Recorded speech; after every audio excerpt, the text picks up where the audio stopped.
Good morning, everybody. My name is Lori White. I'm the president of the Greater Providence Chamber of Commerce, and we are here today as a collective community of people who are concerned about our economic development rankings to reinforce the message that fixing our bridges, our roads, and our highways is an absolute necessity and a business imperative. Last spring and last fall, we called on the governor and the General Assembly, when they weren't aligned on this issue, to get together to develop a realistic approach for resolving the deplorable condition of our roads and bridges. In the intervening months, they have done just as we asked.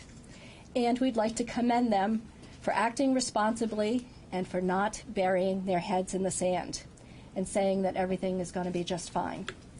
In the way of context, Area Development Magazine calls infrastructure quality and accessibility the #1 factor in contemporary economic development, and that includes bridges, highways, runways, railways, and ports. And if anybody's interested in reading a little bit further about it, I will direct you to the Q4 2015 edition of Area Development Magazine, where they talk about the top location factors for business and industry, and they rank them on a scale of 1 to 10. And you could read for yourself what some of the factors are. Rhode Island's 50 out of 50 ranking puts us at the bottom of the pack on the #1 issue that matters to business. Let me repeat that. We are dead last in the nation on the #1 issue that matters to business.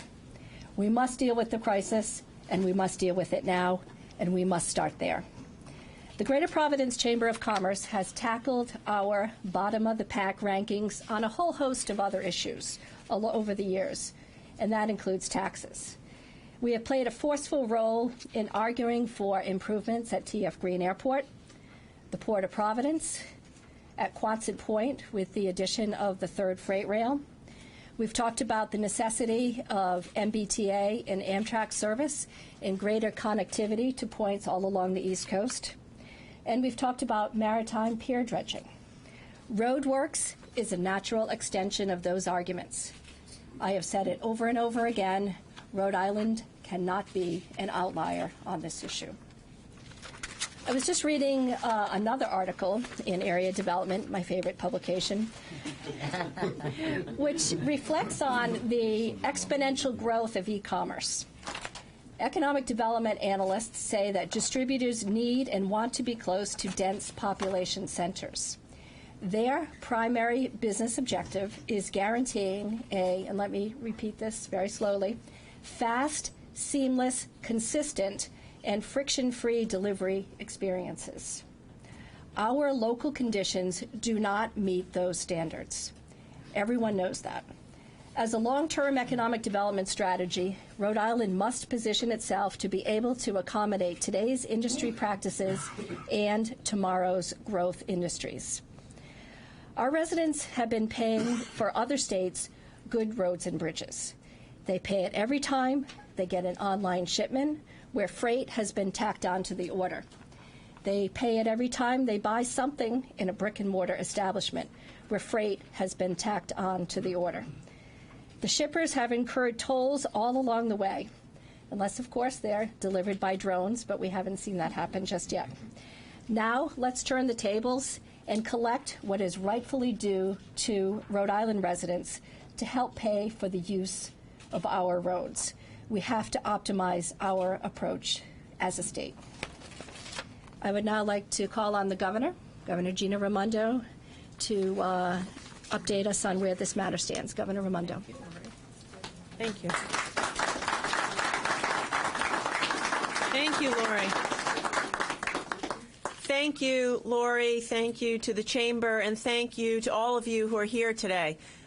It is wonderful for me to see this room packed with business leaders from every industry in Rhode Island, several mayors, House and Senate leadership, the Lieutenant Governor, members of the labor community.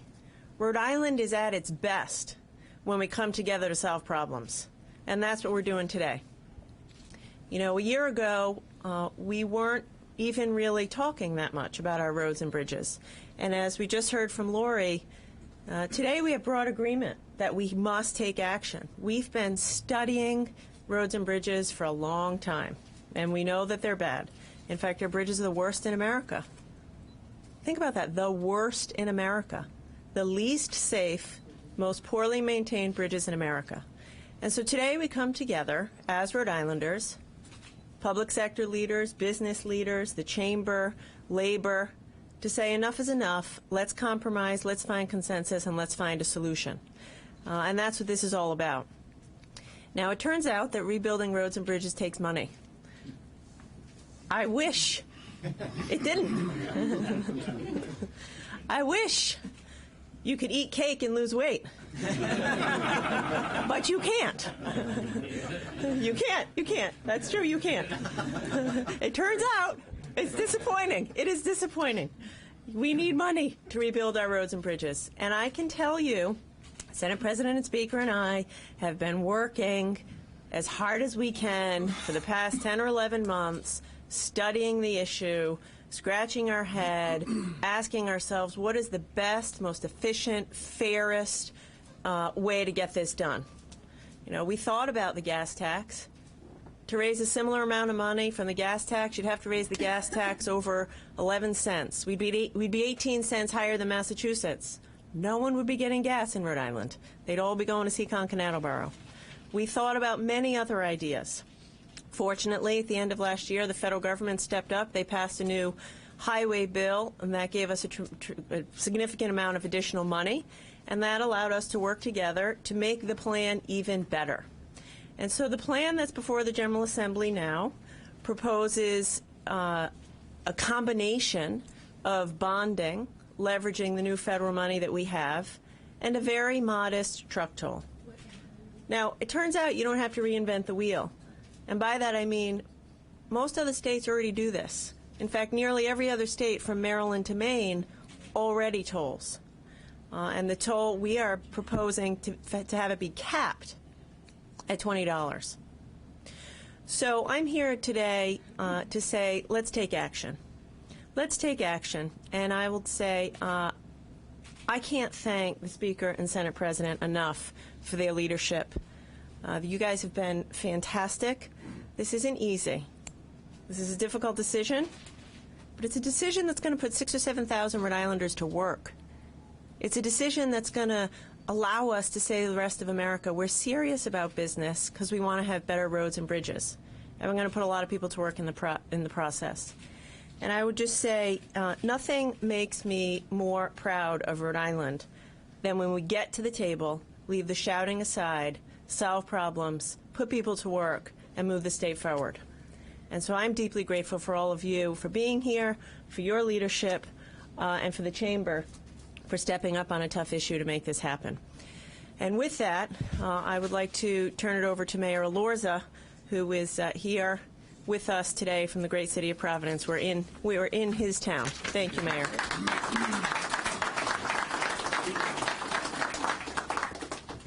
Good morning, everyone, and welcome to Providence. I'd like to begin exactly in the same place where the governor spoke about, which is, it's very heartening to see everyone come together around such an important issue.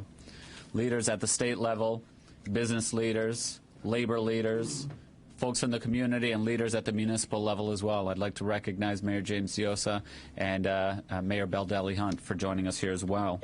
This is just as important to us as municipal leaders as it is to folks as state house leaders. And from my perspective, Rhode Works is a proposal that has such great potential to benefit both the state and our municipalities. We need to think about this legislation as something that will benefit every city and town and every visitor to our state. This program will assist in funding these much-needed infrastructure improvements right here in Providence. And, as you look at political conversations at a national level, it seems as though the bickering is as contentious and as antagonistic as it's ever been. But if there's one issue that has broad and widespread support, regardless of Republican or Democrat, It's the investments that we have to make as cities, as states, and as a country in infrastructure. You know, in leading economic development efforts here in the city, you know, we're often talking to outside investors and developers, and we're pitching them on, you know, why they want to be here in Providence, why they want to be here in Rhode Island. And I can tell you that there's a very compelling case to be made, but when the conversation turns to infrastructure, we can't keep talking about the potential that we have. We have to talk about the reality on the ground. And this is concrete, literally and figuratively, something that business leaders are looking for when they're considering Rhode Island. And by coming together as one state with different interest groups and leadership at the State House, the business community, and labor, we can come together and make sure that we fix our roads and bridges so that instead of being at the very bottom, we will be at the very top. And so additionally, here in Providence, I have an added interest because, you know, one of our failing bridges is located right here in our city. You know, we've all been there. It's the 610 connector. You stand under it and you can literally see the bridge falling apart. It's a safety issue. It's a health issue.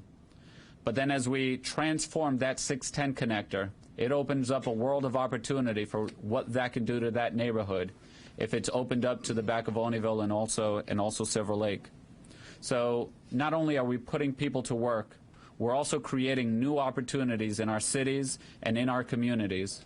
And because of that, you know, I am proud to be here, along with all the state and business and labor leaders, to say that Providence supports this because it's the right thing for our city, it's the right thing for our state, and it's important to get our state going again, and to attract the kind of investment that we desperately need.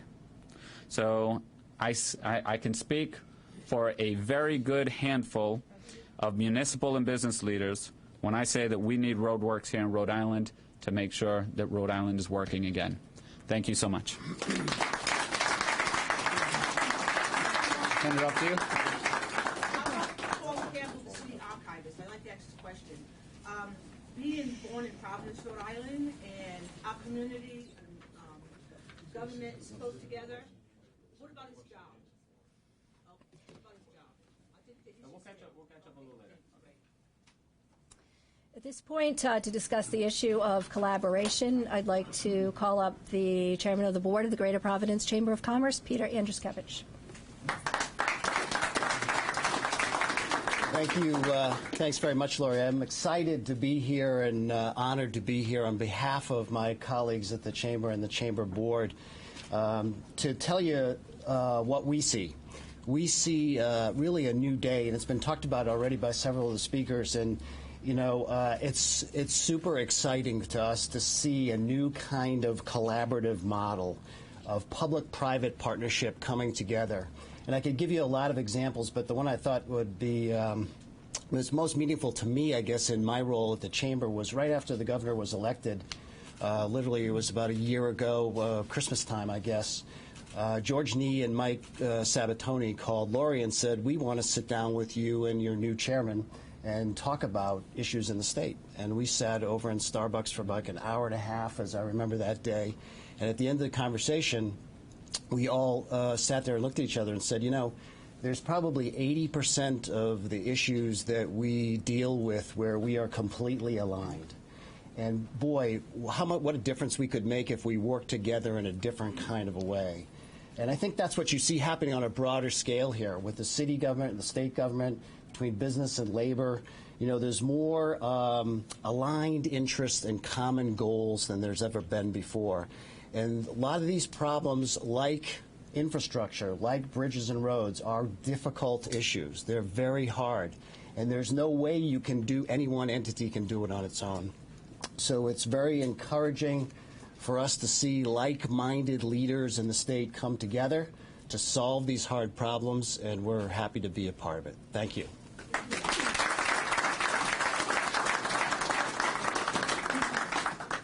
The issue of mass transit and transit in general has been subject of particular interest to Grow Smart Rhode Island. And to address that aspect of it, I'd like to ask Scott Wolf, Executive Director of Grow Smart, to come forward.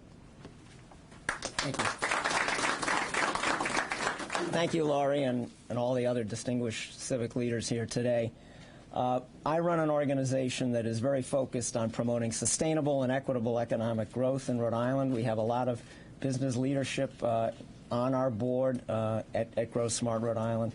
And we feel that there are three ways to strengthen Rhode Island's economy, three of many ways, but the three that we focus on are urban and town center revitalization, strengthening our public transportation system, and maintaining a vibrant agricultural and food system in Rhode Island. And one of the key reasons why we're supporting enthusiastically this particular initiative is because without it, there will be virtually no funding for transit in the future, because the cost of repairing our bridges will be so exorbitant if we don't deal with this issue now that it will crowd out funding for almost any other kind of transportation investment. So we think this is a prudent investment in the state's future. We think it's fair. We think it is very much a mainstream initiative. And it's very much in line with what most other northeastern states are already doing. And it's a good combination of creativity, of having a sense of urgency, and of having a fair and equitable and sensible solution to our long-range problems. And we believe that Rhode Island's best days are ahead of it.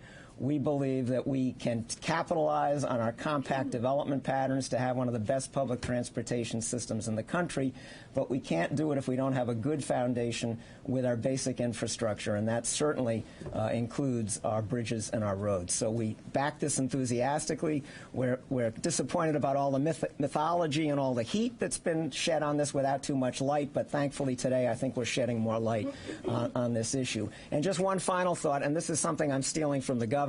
The governor has said, I think very profoundly, that you can't have a first-class economy or have first-class jobs if you don't have first-class infrastructure. It's a basic formula that we can't ignore, and by backing this program, we are not ignoring it. We are leading, I think, aggressively and in the right way for Rhode Island's future. So thank you very much.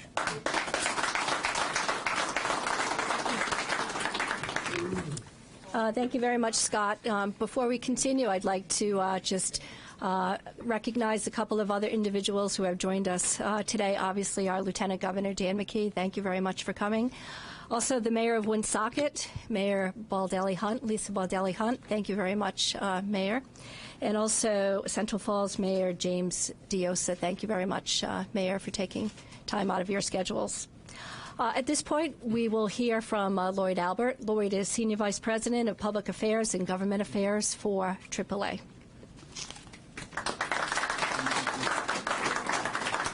Thanks, Laurie, and good morning, everyone.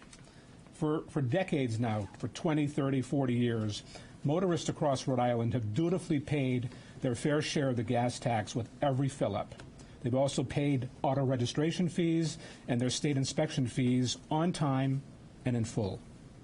In return for their investment, they've had a reasonable expectation that the roads and bridges upon which they travel to work, to school, to the grocery store would be reasonably maintained. Instead, they awoke last year to a news report indicating that 177 bridges across the state, nearly 23% of the bridges listed on the National Bridge Inventory, were classified as structurally deficient. Given these facts, AAA is urging the General Assembly to take immediate action to address this looming crisis. As an organization heavily invested in safety of our members, our overarching concern here, of course, is the condition of this deteriorating infrastructure and how quickly it can be repaired. We cannot stress enough the urgency which we attach to this initiative. As the General Assembly deliberates this week on the RhodeWorks plan, we ask that its members deliver to Rhode Island taxpayers a comprehensive solution for bridge repair, one that provides a reliable and a sustainable funding stream to get the job done. Also, we believe the RhodeWorks plan must include a high level of transparency and accountability for the way funds are being expended. After all, motorists want and they deserve fiscally sound management of the dollars they invest in their transportation system. In another 20 or 30 or 40 years, we should be able to look back and know that we made the hard choices necessary to deliver a world-class transportation system to Rhode Island motorists. That will only happen if we demonstrate the leadership and the commitment today to create infrastructure that enhances the safety and mobility of all Rhode Islanders. We owe it to our investors, the taxpayers, to do just that. Thank you.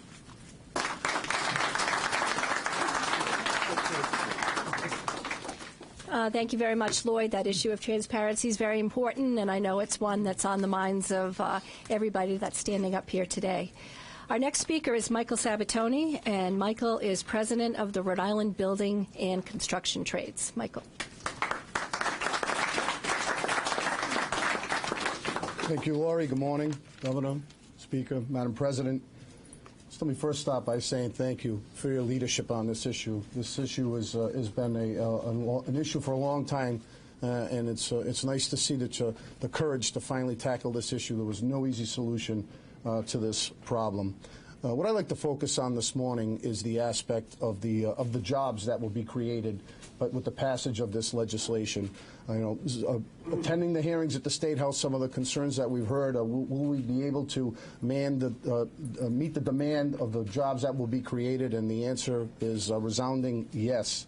We have a program that's called Building Futures, and this Building Futures program has had great success in the placement of our candidates since 2007. And I just want to leave you with some statistics.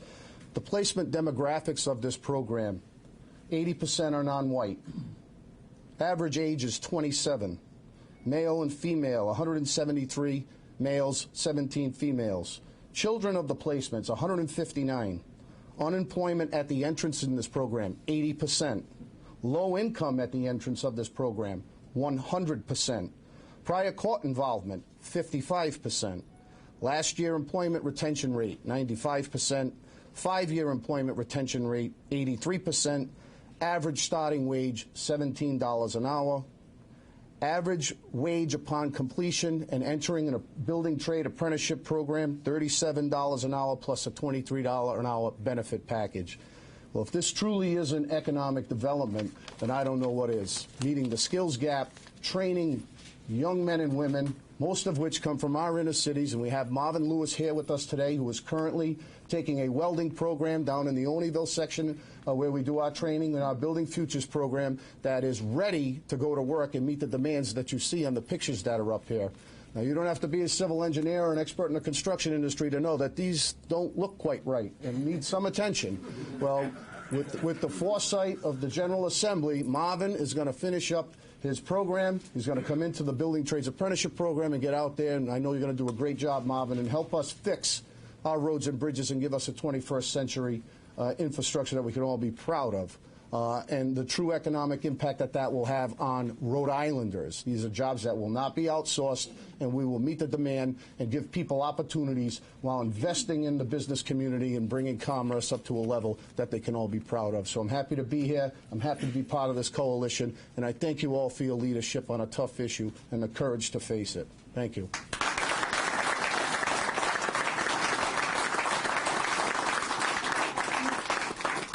Thank you very much, Michael. I'm particularly pleased to welcome back to the Chamber the Speaker of the House and the Senate President. And we discussed this issue of RhodeWorks with them last week at the Chamber's Legislative Outlook Luncheon, and they were both very strong on this issue and had a number of very compelling points about how we need to move forward with this plan in order to safeguard our economic development future. So at this point, I will call on Speaker Mattiello to come forward and share some of his thoughts on this.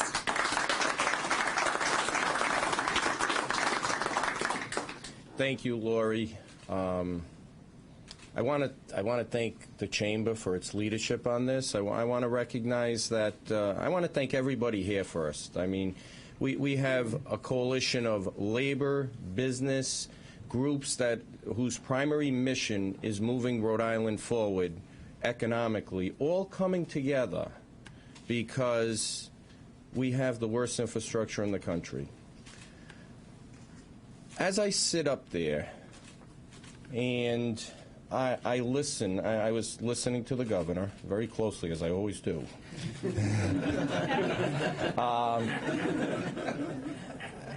We're talking about one of the biggest, most important issues relative to a strong economy, and you've got so much noise out there regarding it. Since I've become Speaker, and most of this with the all with the collaboration of the Senate President, a lot of it with the governor, because she wasn't elected when we started, we reduced the corporate tax rate in Rhode Island. We exempted sales tax on energy costs to assist businesses. We raised the exemption on the estate tax to keep our successful folks in the state of Rhode Island. We eliminated the tax, Social Security tax on many Rhode Islanders, so that we can assist the middle class after a lifetime of commitment so that they can stay and thrive in Rhode Island. We eliminated tax on radiology services to assist that industry. We have been laser focused on moving our economy forward and doing the types of things that builds economic wealth and growth and jobs in the state of Rhode Island. And then I hear that there's a consensus that we have the worst roads and bridges in the country, and it is the leading concern of businesses. It's the #1 driving force for businesses in their decision making. The worst in the country, and all the leaders have done for the past 50 years has kicked the can down the road to today, where we have highly deficient bridges.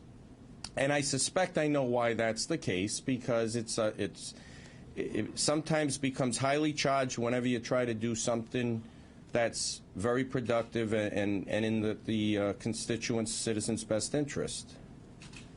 I want to applaud the governor for her leadership on this issue. She's been laser focused on the economy. She recognized the problem, and she brought it to the point where we are. And it took a lot of collaboration between myself, the governor, the Senate President, and a lot of business leaders out there and a lot of labor leaders out there. Everybody came together to make a better bill that we have in front of us. And we're not reinventing the wheel. We're basically doing it the same way that most states in the northeastern seaboard corridor does it. So it's been proven effective, and all the states that do it have a better infrastructure system. And being an outlier in this instance puts us at a disadvantage with other states, because they charge the tolls, our consumers are purchasing goods that come through those states, and they have better infrastructure. So that better infrastructure actually helps them attract jobs, attract companies into those communities, and we're not getting their assistance back into Rhode Island. So Rhode Island, being an outlier, not being able to fund its infrastructure, is placing itself at an economic disadvantage with other states. That's why you have this business coalition, this labor coalition, all these folks coming together. That's why the Providence Journal is endorsing this plan. The Providence Journal asked us to come together and to reach consensus as quickly as possible and move forward. The Greater Providence Chamber of Commerce, I believe the largest business coalition in the state of Rhode Island. And not everybody agrees on every issue. That's how human beings are. But the greatest business coalition in the state of Rhode Island is asking us to resolve the issues of this, to compromise, and to move it forward as quickly as possible. And the reason for that is what we're hearing this morning. It is the #1 issue affecting our economy right now, the #1 issue. And there's a lot of folks that want us to do nothing. And to those folks, I'm sorry. We're together with this coalition. We're together with the majority of the citizens of the state of Rhode Island, and we're going to work to make Rhode Island great. I want to recognize Director Alviti, who I've had the pleasure of working with. We have a director that's transforming the DOT, that's reorganizing it, And my experience with him, or my impression of him, is that he just wants to fix our infrastructure. He's concerned about it. His heart's in the right place, and he just wants to get bridges fixed so that they serve our community. So for that, Director, thank you. It's been an honor and a pleasure to work with you on a very complicated and sometimes difficult issue.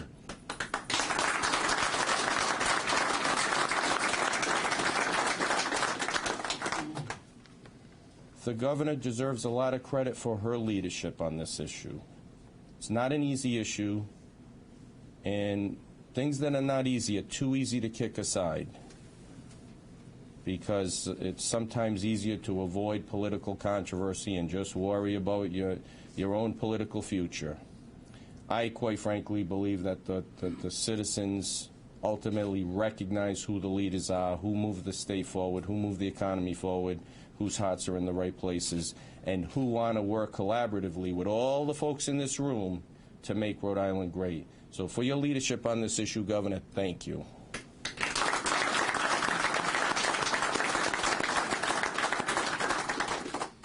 And I also want to recognize and thank my partner in the General Assembly, the Senate President, Teresa Paiva-Weed. We work together very well, and her insight and leadership on a lot of issues make the process better. It's always a pleasure to work with the Senate President. Thank you for your leadership.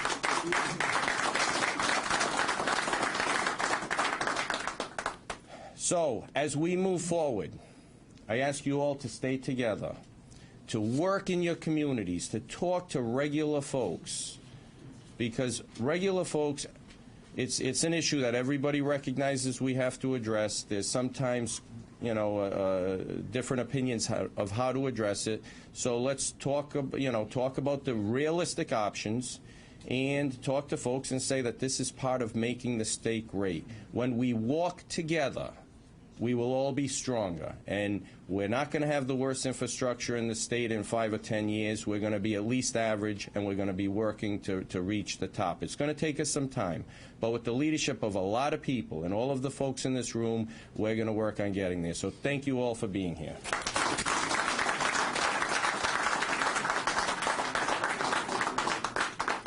Thank you, Mr. Speaker. Another champion on this issue is the Senate President, President Teresa Paiva-Weed. We have long been aligned on so many issues affecting our workforce, affecting our green economy, which is a topic of particular interest to the Senate President, on tax issues, and a whole host of other issues. She is a champion on the topic of infrastructure, and it gives me great pleasure to introduce her here this morning. Madam President. Much has been said, but I, too, want to thank the Speaker, the Governor, the business community most of all, as well as the labor community for coming forward today on this very important issue. As I've said many times, the challenge of our deteriorating transportation infrastructure is one that we can no longer ignore. What we needed in this state, which has been ignored for many years, is the leadership to come forward with a bold plan to address this. The governor has done that, and it hasn't been easy, and I want to say thank you for hanging in there in the recent months and dispelling the misinformation that's there. Thank you, Governor. We've listened to the public, and after listening to the public, we've made changes in the plan from its original proposal. We've also determined, as the speakers often said, that the governor's proposal remains the best proposal, with some changes that we've all agreed to after 10 months of working the numbers through. What are some of the things that we've done in this bill? Well, thanks to the federal funding that was approved in December, the borrowing was cut in half, and interest costs were reduced by 65%.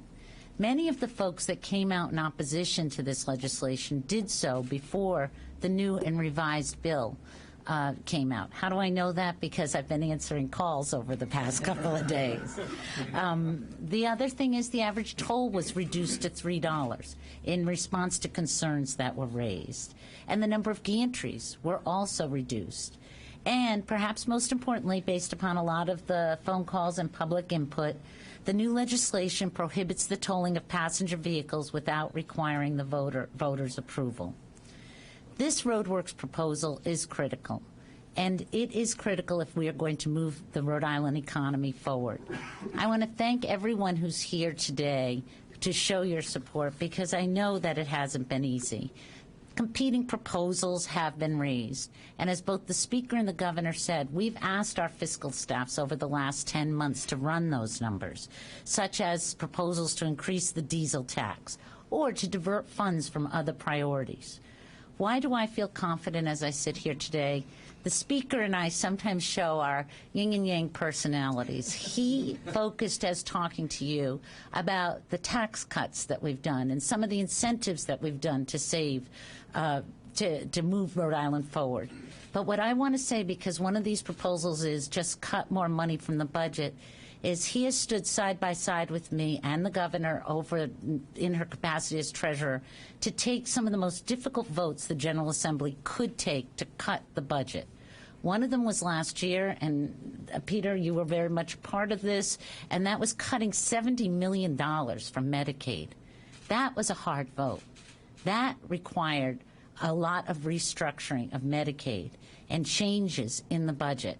And we made that cut last year, and it carries over to this year, and this year's budget again has more cuts to Medicaid.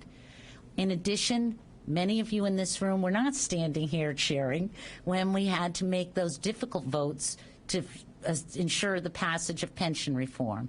And that was a vote that quite honestly kept me up many nights, because it really did hurt people. But we needed to do it. We needed to slim down the budget to move the economy forward, to ensure the future safety net for all generations. And we made that vote. So I must admit, I get a little aggravated when I hear people say, just cut. We are cutting. We will continue to cut. And even if I didn't want to cut, I got the Speaker here making sure that I cut. And we will make sure it's a lean budget. But we cannot borrow this money. It would be irresponsible to borrow money through the funding of the Garvey without a revenue source. The revenue source that's been proposed, and the only one that seems to work with the numbers, and all the fiscal people have run it, has been the tolls. So I thank you for investing in Rhode Island's future, for believing in us for Rhode Island's future, because we know this isn't a vote or a bill that's going to show dividends next month or next year. And it makes me laugh when people say, oh, this is political. This is, in many ways, bad politics, because it's not the kind of thing that you see next month or by November when the elections happen, but it's one that future generations will see. Your children, your grandchildren will see, because we will no longer be at the bottom of the barrel with the worst roads and bridges around the country.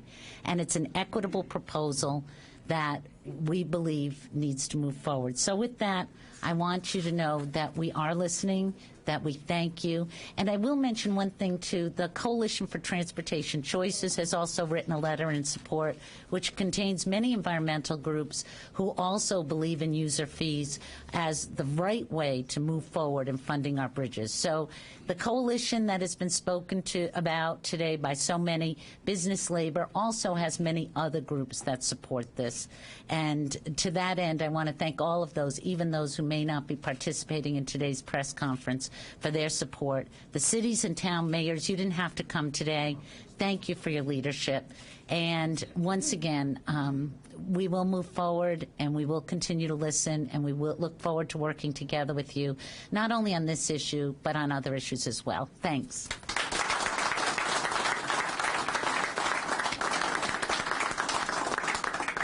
And if I may, just for a brief moment, I want to thank Mayor Elorza, Mayor James Dioser, and Mayor Lisa Baldelli-Hunt for being here. And I know there's a lot of other mayors that are also interested in this in a positive way, because I want to point out that all of the mayors have problems with their infrastructure, with state roads in their communities. And I get requests all the time from my colleagues. I've got one of the worst roads in the state in my district, and DOT won't fix it.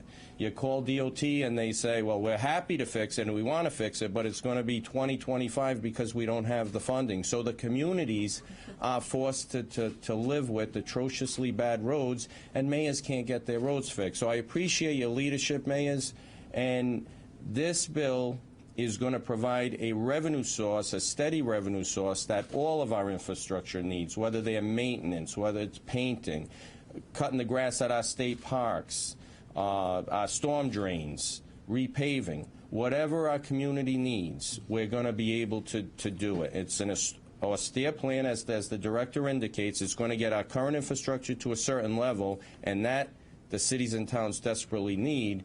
But beyond that, in the out years, we'll be able to do grander things so that we can really work on improving our transportation system and moving our economy forward. So I hate. You both have the votes? Yes. You say yes. I've already commented about that several times. Very strong vote. The House of Representatives, I only speak for the House, not the Senate, so I don't exclude them. The House of Representatives has been working on the economy, jobs in the economy. They recognize how important infrastructure is to the economy. So, of course, we have the votes. The responsible, strong vote, the right vote, voting with a strong infrastructure system, a safe bridge network, is to vote for this. I could not, as an elected official, vote against it. And everyone has the right to vote any way they want. But I could not vote against this because I'm going to vote for safety. I'm going to vote for the number one thing that matters to business, and that's good infrastructure. And therefore, yes, the House has a very strong vote for all the right reasons. Mr. Speaker.